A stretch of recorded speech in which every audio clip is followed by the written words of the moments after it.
Assalamualaikum warahmatullahi wabarakatuh. Salam sejahtera kita semua. Shalom. Om Swastiastu, Namaste, dan salam kebajikan.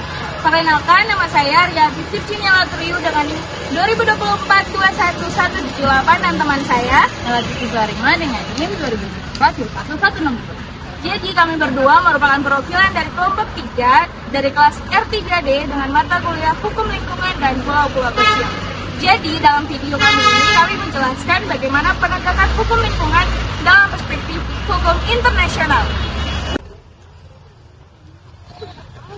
Mulai dalam pengertian hukum lingkungan dalam perspektif hukum internasional. Halo, hai.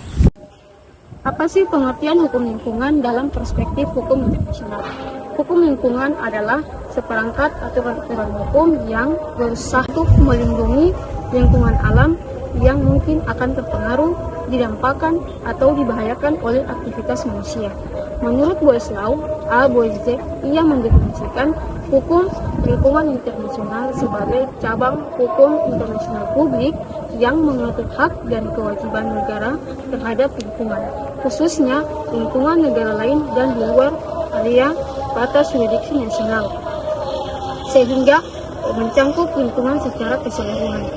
Ahli lain yang menyebutnya sebagai seperangkat aturan yang bertujuan untuk melindungi lingkungan dari aktivitas manusia yang terdiri dari hukum kebiasaan internasional dan hukum konvensi seperti deklarasi Stockholm dan hukum kebiasaan iklim.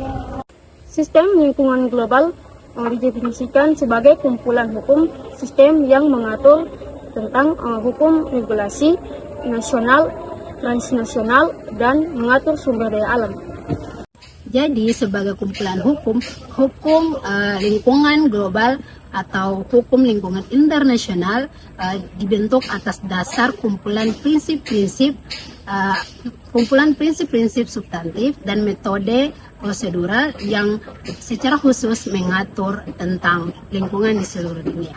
Hal ini mencakup 3 hukum. Yang pertama, hukum internasional publik, yang kedua hukum nasional, dan yang ketiga hukum transnasional. Pertama, hukum internasional publik yang biasanya digunakan untuk merujuk sekumpulan perjanjian-perjanjian dan prinsip-prinsip kebiasaan internasional untuk mengatur hubungan antar negara. Yang kedua, hukum nasional yang menguraikan prinsip yang digunakan oleh pemerintah untuk mengatur tingkah laku antara individu-individu, pribadi, organisasi, dan badan-badan pada pemerintah dalam wilayah yang bersangkutan. Yang ketiga, hukum transnasional yang menguraikan seperangkat hukum untuk mengatur antara lintas batas negara atau lintas negara antara individu, organisasi maupun pribadi. Deklarasi Stockholm adalah sebuah deklarasi yang diadopsi pada tahun 1972 oleh Konferensi PBB di Stockholm, Swedia. Tujuan dari deklarasi ini yaitu menekankan pentingnya perlindungan lingkungan hidup, pengelolaan sumber daya alam, dan pembangunan yang berkelanjutan, yang menjadi dasar bagi perkembangan hukum lingkungan internasional selanjutnya. Kemudian, pembentukan United Nations Environment Program atau UNEP mengambil peran sentral dalam pembangunan dan koordinasi norma internasional terkait lingkungan hidup dan juga sebagai institusi yang diwujudkan dalam Deklarasi Stockholm. Deklarasi Rio adalah deklarasi yang diadopsi pada tahun 1992 oleh Konferensi PBB tentang lingkungan hidup dan pembangunan yang diadakan di Rio de Janeiro, Brazil. Deklarasi ini merupakan sebuah komitmen internasional untuk mencapai pembangunan berkelanjutan dan melindungi lingkungan hidup. Deklarasi ini pun diadakan untuk melengkapi Deklarasi Stockholm pada tahun 1972 yang dilaksanakan di Stockholm, Swedia. Salah satu pilar hukum lingkungan internasional adalah Deklarasi Stockholm 1972. Sebab melalui Deklarasi Stockholm lahir 26 prinsip yang 3 diantaranya yaitu yang pertama, territorial sovereignty yang berarti suatu negara memiliki kedaulatan atas negaranya masing-masing. Yang kedua, neighbor lines yang berarti suatu negara dapat menggunakan teritorialnya selagi tidak mengganggu negara lain. Yang ketiga, state responsibility yang berarti suatu negara diminta pertanggungjawaban ketika kerusakan lingkungan terhadap negaranya itu melibatkan negara-negara lain.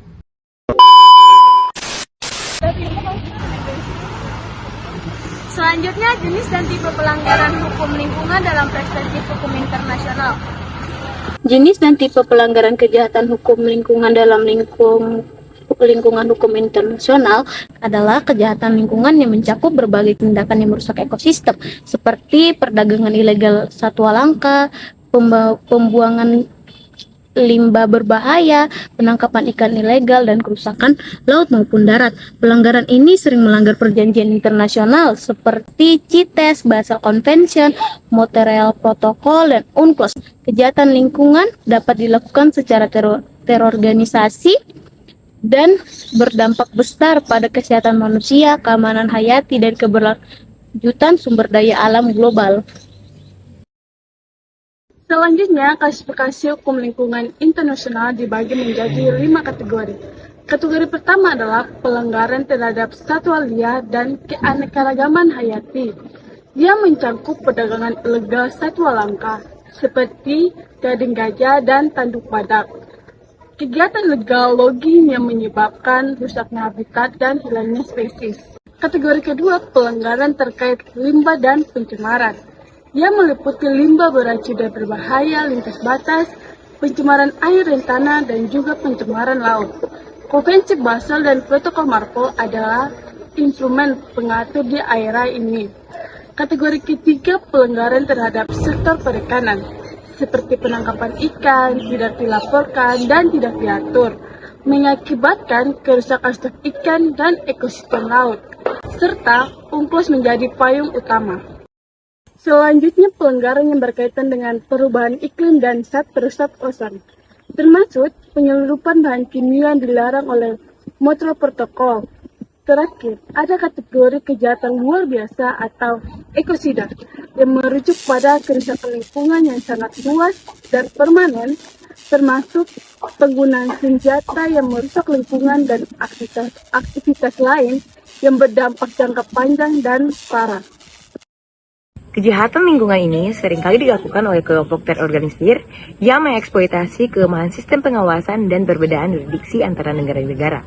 Contoh nyata termasuk penyelundupan limbah berbahaya ke negara berkembang, serta aktivitas illegal fishing yang merugikan ekonomi dan sumber daya pesisir negara-negara tersebut. Yang terakhir, bagaimana penyelesaian sengketa lingkungan dalam perspektif hukum internasional. Penasaran? Tonton terus videonya! Selanjutnya, bagaimana sih penyelesaian sengketa dalam perspektif hukum internasional?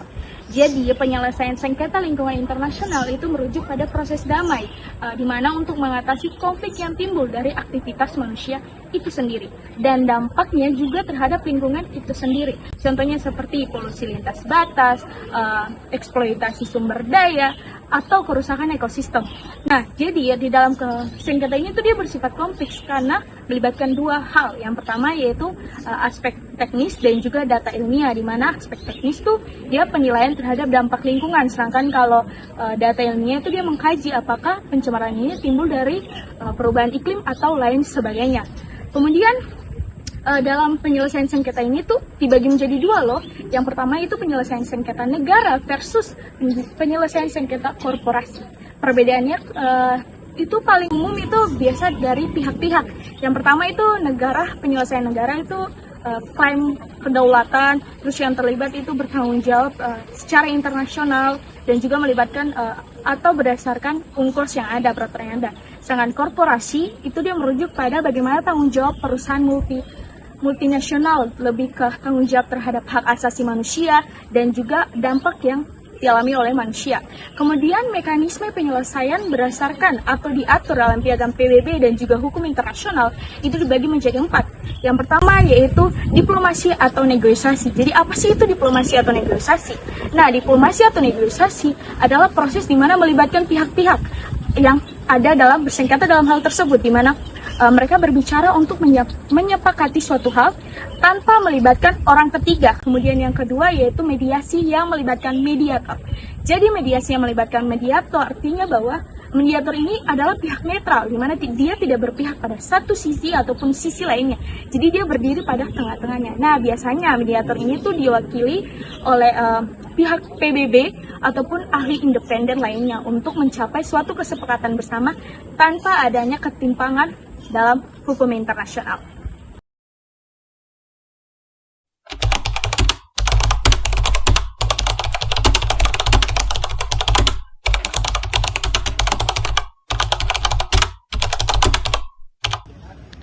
C.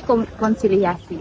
Proses lebih formal dari mediasi, di mana konsiliator memberi rekomendasi tidak mengikat berdasarkan fakta untuk membantu pihak mencapai solusi.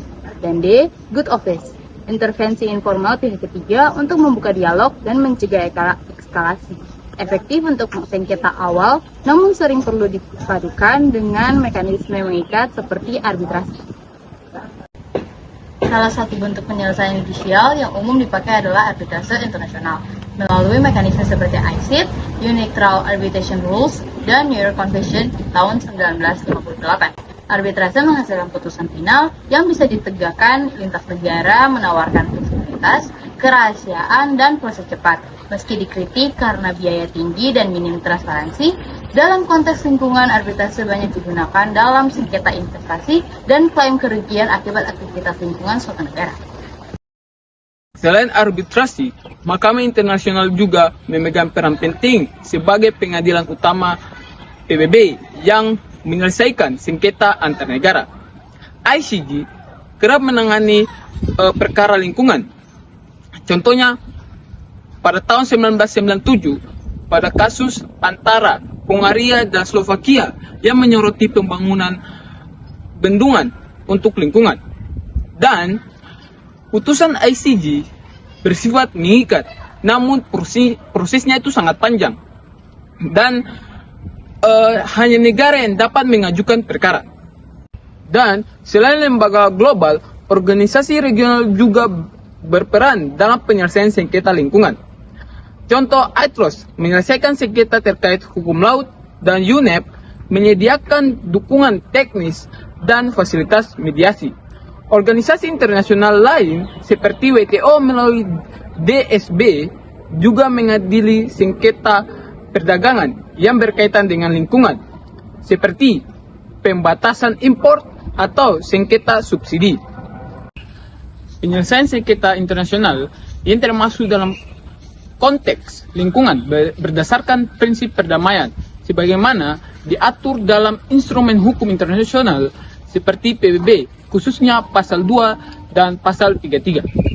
Penyelesaian sengketa internasional di bidang lingkungan pada dasarnya berlandaskan prinsip perdamaian, keadilan, dan keberlanjutan, sebagaimana yang tercantum dalam Piagam PBB pasal 2 dan pasal 33, serta Konvensi Wina 1969. Prinsip-prinsip inilah yang menjadi fondasi ketika negara atau aktor internasional menghadapi konflik terkait kerusakan lingkungan, polusi lintas batas, atau pengelolaan sumber daya alam. Nah, salah satu prinsip penting adalah bahwa penyelesaian sengketa dilakukan secara sukarela dan berdasarkan kesepakatan para pihak. Artinya, negara-negara harus bekerja sama tanpa paksaan dalam mekanisme seperti negosiasi, mediasi, atau arbitrase. Ini sering diterapkan dalam kasus pencemaran sungai atau asap lintas batas. Namun, ketika salah satu pihak menolak berpartisipasi, peran pihak ketiga seperti PBB, UNEP, atau organisasi regional menjadi sangat penting untuk membuka kembali jalur dialog. Prinsip berikutnya adalah tujuan mencapai solusi yang adil dan berkelanjutan. Nah, dalam konteks lingkungan, ini bukan hanya soal keadilan bagi para pihak, tapi juga dampak ekologis jangka panjang. Prinsip ini tercermin dalam kompensasi kerusakan, pemulihan ekosistem, hingga pengelolaan bersama sumber daya alam. Contoh nyatanya dapat kita lihat dalam Kesepakatan Paris 2015 yang menekankan tanggung jawab bersama namun berbeda, serta komitmen mitigasi dan adaptasi untuk masa depan. Nah, kedua prinsip tersebut saling melengkapi dan dapat diterapkan melalui mekanisme damai seperti diplomasi, mediasi, konsiliasi, dan good effect. Prinsip-prinsip ini juga menjadi dasar penafsiran Mahkamah Internasional dalam kasus-kasus lingkungan. Dengan demikian, penyelesaian sengketa lingkungan bukan sekedar menyelesaikan konflik serta hukum, tetapi juga membangun kerjasama global demi perlindungan lingkungan dan pembangunan berkelanjutan.